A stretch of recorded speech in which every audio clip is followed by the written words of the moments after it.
तो hello guys, welcome to Skynomics academy. मेरा नाम है मोहम्मद वसीम और आज है हमारी 10th आईसीएसई की हिस्ट्री की दूसरी क्लास। ठीक है, तो आज हम दूसरी पार्ट स्टार्ट करेंगे। पहले पार्ट में मैंने आप लोगों को बताया था कैसे ब्रिटिशर्स आए थे, कैसे वो ट्रेडर्स बनकर आए थे और रूलर्स बनकर गए थे। ठीक है, क्या क्या कॉजेज रहे, क्या क्या चीजें रही जिससे क्या हुआ, एक इंडियंस के दिल में डिसकंटेंट पैदा हुआ था ब्रिटिशर्स के खिलाफ, और the first war of independence जो कि हुई थी 1857 में। तो आज हम पढ़ेंगे बेटा इसका दूसरा पार्ट। दूसरे पार्ट के लिए मैं आप लोगों को पढ़ाऊंगा, ठीक है, इसके सोशियो और रिलीजियस कॉजेज। ठीक है, दूसरा हम लोग पढ़ेंगे बेटा मिलिट्री कॉजेज और तीसरा हम लोग पढ़ेंगे क्या, इमीडिएट कॉजेज। ठीक है, इमीडिएट कॉज में बेटा ऐसा क्या हुआ था कि ये जो छोटी छोटी चिंगारियां उठ रही थी और एक बड़े मतलब ज्वाला में तब्दील होकर लोगों ने क्या करा था, रिवोल्ट करा था। ठीक है, तो आई होप आप लोगों ने फर्स्ट पार्ट को अच्छे से पढ़ा होगा और वो आप लोगों को समझ आया होगा। तो स्टार्ट करते हैं बेटा सेकंड पार्ट को। ठीक है, अब बेटा सबसे पहले बात करते हैं हम लोग सोशियो रिलीजियस कॉजेस। ठीक है, सोशियो मतलब सोशल, सोसाइटी से रिलेटेड, दूसरा रिलीजियस कॉजेस। ठीक है, अब बेटा जब ब्रिटिशर्स वगैरह आए तो उन्होंने क्या करा, पहले तो हम लोगों के ऊपर इकोनॉमिक कॉजेस वगैरह, हाई टैक्स वगैरह इंपोज कर दिए। ठीक है, और दूसरा क्या करा बेटा, हमारे जो धर्म वगैरह के अंदर की उन्होंने टांग वगैरह अड़ानी स्टार्ट कर दी। ठीक है, तो इसे ही बोला गया बेटा सोशियो रिलीजियस कॉजेस। अब जब लोगों, जो इंडिया के जो लोग थे वो बहुत रिलीजियस थे, चाहे वो हिंदुइज्म हो या मुस्लिम हो। ठीक है, अब जब उनके धर्म में भी टांग अड़ानी ब्रिटिशर्स ने स्टार्ट कर दी। ठीक है, तो इससे क्या हुआ बेटा, लोगों के दिल में भी एक चिंगारी, मतलब क्या हुआ, इनके खिलाफ हेट पैदा हुई। तो सबसे पहले बात करते हैं बेटा टैक्सेशन ऑफ रिलीजियस लैंड, मतलब हिंदू हो या मुस्लिम, क्योंकि बेटा हिंदू कहां जाते हैं, टेंपल जाते हैं, और मुस्लिम कहां जाते हैं, मॉस्क जाते हैं। तो बेटा अब जब ब्रिटिशर्स की जो पॉलिसी वगैरह आई, ठीक है, टैक्सेशन वगैरह तो वो लोग लगा ही रहे थे, तो उन्होंने क्या करा, टैक्सेशन वगैरह पहले तो फार्मिंग वगैरह पे लगा दी। उसके बाद उन्होंने क्या करा, जो आपके टेंपल्स और मॉस्क्यूज वगैरह थे, मंदिर और मस्जिदों पर भी क्या लगा दिया, टैक्स लगा दिया। ठीक है, सबसे पहला जो रिलीजियस कॉज था बेटा इसका, वो था रिलीजियस कॉज में टैक्सेशन। क्या, the British policy of taxing land belonging to temples and mosque, मतलब जो भी टेंपल और मॉस्क से रिलेटेड, मस्जिद से रिलेटेड आपकी जमीन होगी उसके ऊपर भी क्या आ जाएगा, टैक्स आ जाएगा। which had previously been exempt was seen an attack on religious institution। अब लोगों ने क्या करा कि भाई अब ये लोग हमारे रिलीजन के ऊपर भी अटैक करेंगे। ठीक है, तो आई होप आप लोगों को पहला पॉइंट समझ आया होगा। सबसे पहले उन्होंने क्या करा था बेटा, मंदिरों और मस्जिदों की जगहों पर भी टैक्स लगाना स्टार्ट कर दिया था। ठीक है, अब नेक्स्ट आता है बेटा fear regarding mass conversion to Christianity। अब लोगों को इससे क्या भय होने लगा कि भाई हमें ये लोग क्या करें, क्रिश्चियनिटी में कन्वर्ट ना कर दे, क्योंकि इन्होंने जो था बेटा स्टेप्स ऐसे ऐसे निकाले थे कि लोगों के दिल में एक भय बैठ गया था, एक डर बैठ गया था कि क्या, कि हम लोग क्रिश्चियनिटी में क्या हो जाएंगे, चेंज हो जाएंगे। The activities of Christian missionaries, missionaries कौन होता है बेटा, जो धर्म का प्रचार करता है। ठीक है, जो ये क्रिश्चियन धर्म के प्रचारक थे, created a sense of alarm among the both Hindus and the Muslim, मतलब दोनों हिंदूज और मुस्लिम में एक भय होने लगा, थोड़ा सा डर पैदा होने लगा कि भाई हम लोग, ये लोग जो कर रहे हैं इससे हम लोग, हमारा जो धर्म है कई लोग कन्वर्ट ना हो रहे हैं। सबसे पहला क्या था बेटा उसका कारण, the teaching of Christian doctrine was made compulsory in the schools set up by the Christian missionaries. अब बेटा ये लोग एजुकेशन वगैरह तो लेके आए थे, स्कूल्स वगैरह भी काफी बनाए थे, तो लोग, इन्होंने क्या करा बेटा, क्रिश्चियनिटी को पढ़ाना। अब स्कूल्स वगैरह में क्रिश्चियन की जो डॉक्ट्रिन्स वगैरह थी, स्कूल वगैरह में क्या कर दी कि भाई ये कंपलसरी रहेगी, और जिसे स्कूल पढ़ना है उसे ये क्रिश्चियन डॉक्ट्रिन्स भी पढ़नी पड़ेगी। तीसरा आता है बेटा बाइबल। ठीक है, ये जो क्रिश्चियंस की होली बुक होती है Bible, was introduce not only in Christian institution, ठीक है, but also in government school. अब क्या था बेटा, चलो क्रिश्चियन इंस्टीट्यूशन में तो बाइबल वगैरह पढ़ाई जाती थी, लेकिन इन्होंने एक काम और क्या करा बेटा, गवर्नमेंट स्कूल, सरकारी स्कूल में जहां पे हर रिलीजन का बच्चा आता है वहां भी बाइबल क्या कर दी कि भाई पढ़नी ही पढ़नी है, ठीक है। Even prisoners in the jail, क्या कह रहा है, जो बंदी है, कैदी है, सबसे ज्यादा जो कैदी वगैरह इंडियंस को बना रहे थे ये लोग, प्रिजन में डालकर क्या पढ़वाते थे बेटा, इंस्ट्रक्टेड टू क्रिश्चियनिटी, उन्हें भी क्रिश्चियनिटी वगैरह ये पढ़ानी स्टार्ट कर दी, ठीक है। नेक्स्ट आता है बेटा, the official openly preach Christian doctrines in mosque and temple, मतलब मंदिरों और मस्जिदों में जाकर भी ये लोग क्या अपनी क्रिश्चियनिटी फैला रहे थे, ठीक है। The missionary society of America, ठीक है। अब बेटा ये मिशनरी सोसाइटी ऑफ अमेरिका थी, इन्होंने एक आगरा में प्रेस डाली जिसमें ये क्या थे, पर्चे वगैरह और छोटी छोटी बुक बना रहे थे जिसमें कि गलत इंफॉर्मेशन दी जा रही थी, किसके बारे में, हिंदुइज्म के बारे में, ठीक है। अब इंडिया जो है बेटा हिंदुइज्म, ठीक है, सबसे बड़ा रिलीजन इंडिया में हिंदुइज्म है, तो आई होप आप लोगों को ये क्लियर हो गया होगा, ठीक है। थर्ड चलते हैं बेटा, laws that interfere with the religion and custom of the people, ठीक है। अब ये ऐसे ऐसे लॉज लेकर आए बेटा 19th सेंचुरी में, जिसमें क्या था कि लोगों के जो रिलीजन कस्टम्स वगैरह थे उनमें भी दखल अंदाजी वगैरह की। सबसे पहले बेटा 19th सेंचुरी में British took the measure to control some of the social evils, society में कुछ सोशल इविल फैल रहे थे, जैसे आपका सती प्रथा वगैरह, ठीक है। सती प्रथा वगैरह में क्या था बेटा, सती प्रथा में क्या था, अगर किसी औरत का पति मर जाता था तो उसे उसी के साथ क्या कर दिया जाता था, जला दिया जाता था, और वो सती माता बन जाती थी और उसकी पूजा वगैरह की जाती थी, ठीक है। और दूसरा क्या था बेटा, जो अगर कोई विधवा है, उसके बाद क्या हुआ, अगर कोई विधवा है तो खाली सफेद साड़ी या फिर कुछ जो उसके लिए फूड वगैरह पनीर वगैरह ही वो खा सकती है, ना वो रंग बिरंगे कपड़े पहन सकती है, ना ही वो कहीं जा सकती है, ठीक है।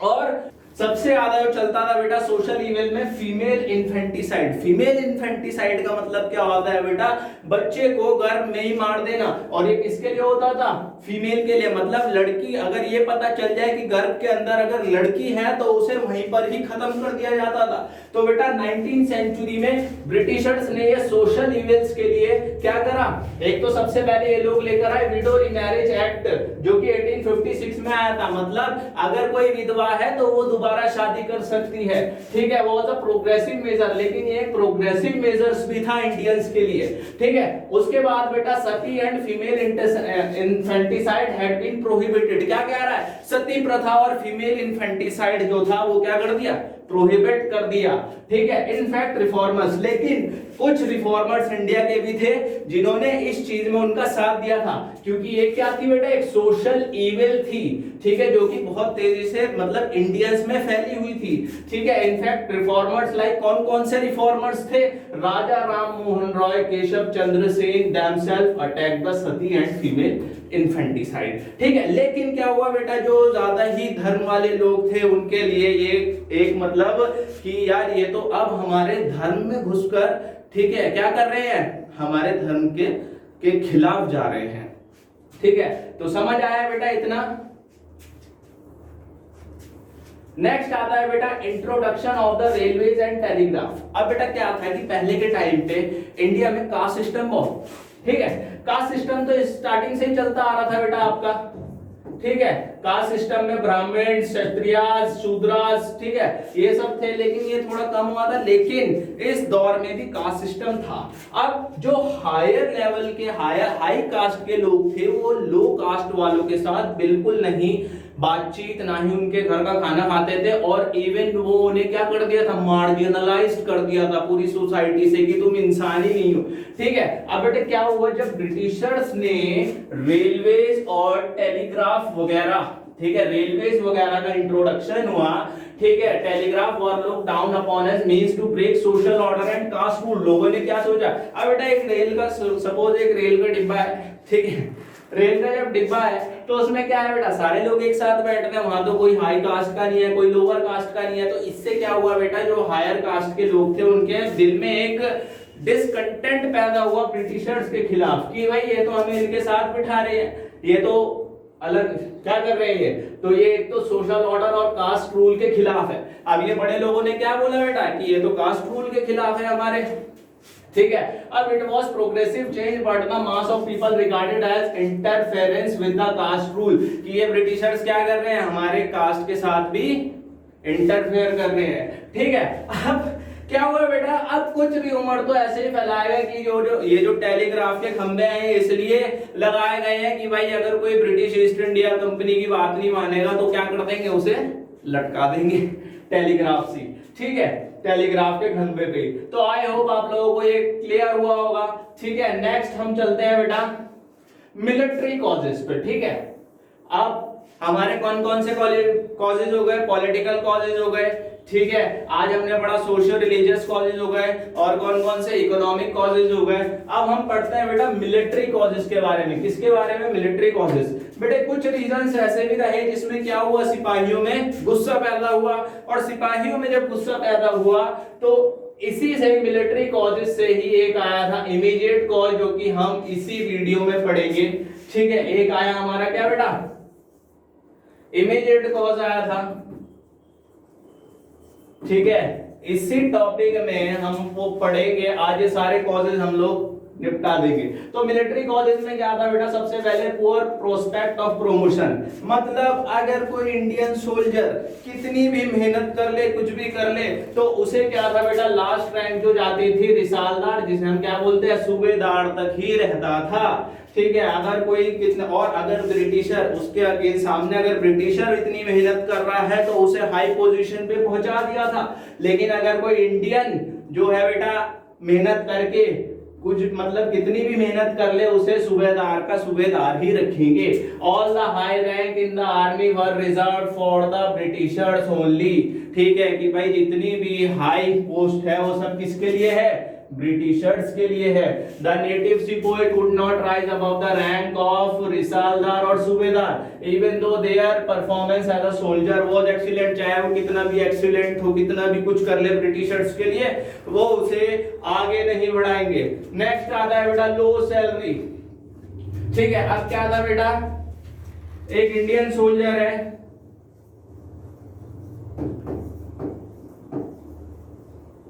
ठीक है, और एक क्या है, ब्रिटिश सोल्जर है,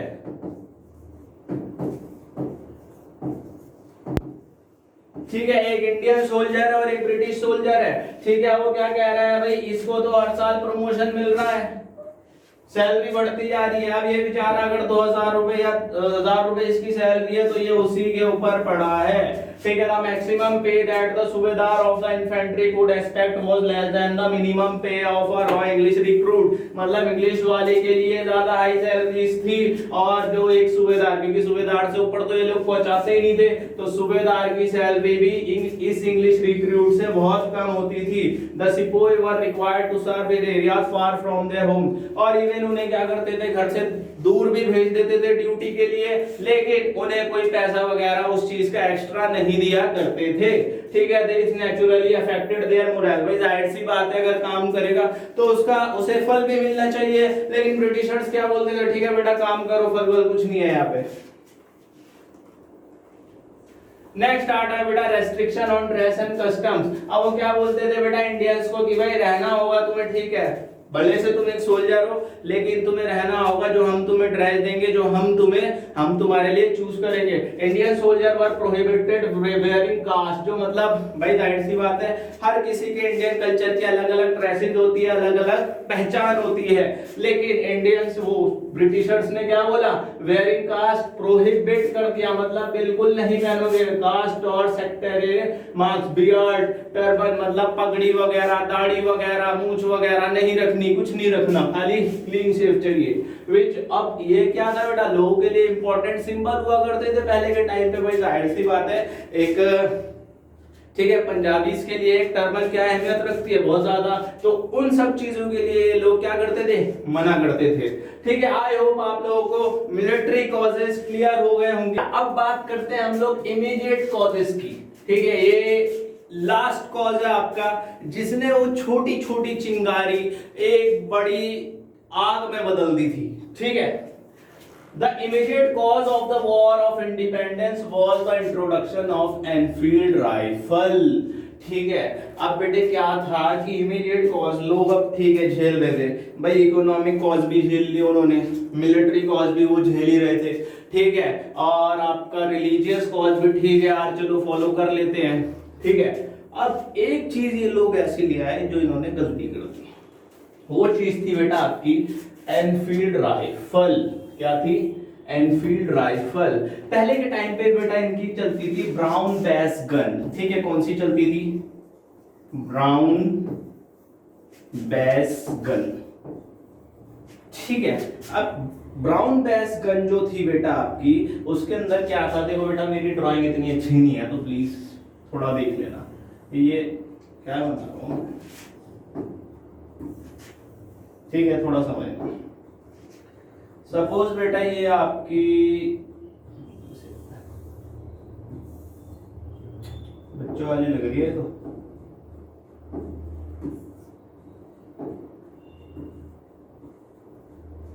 ये आपकी एक गन थी, ठीक है बेटा, मेरी ड्राइंग इतनी अच्छी नहीं है, ठीक है, ये थी आपकी ब्राउन बेस,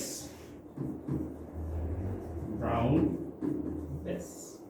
इसमें क्या था बेटा, अगर हम इसे थोड़ी टेढ़ी करें तो मैं आप लोगों को पूरा स्ट्रक्चर समझाता हूं। इसमें बेटा पहले क्या डाला जाता था, पहले इसके अंदर डाला जाता था गन पाउडर। क्या डाला जाता था? गन पाउडर, ठीक है। उसके बाद जो सेकंड चीज इसके अंदर, ये आपका गन पाउडर आ गया यहाँ पे, उसके बाद जो सेकंड चीज इसमें आती थी बेटा, वो आती थी आपकी बुलेट।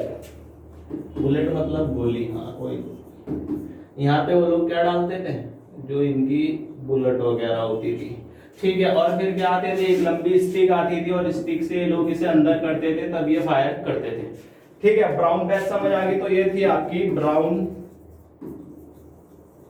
बेस।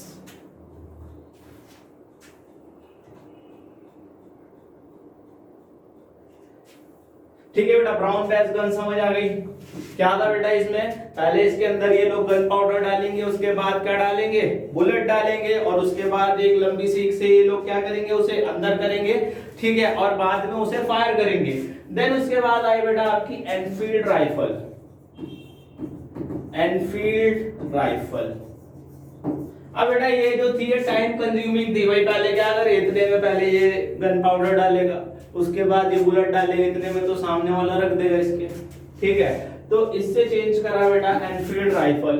एनफील्ड राइफल में क्या था बच्चे आपका, इसमें क्या था, ये लोग एक पैकेट लेके आए थे, कार्ट्रिज लेकर आए थे, जिसके अंदर ये गन पाउडर और ये गोलियां जो था मिली हुई थी। देखो मैं दिखाता हूं,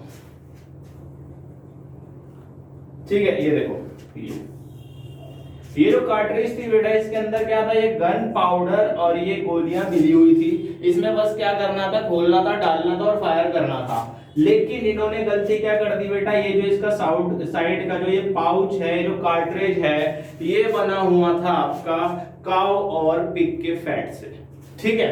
बोलते हैं तो क्या कह रहा है बेटा, the cartridge to be used for the Enfield rifle were greased with the fat of cow and pig, ठीक है।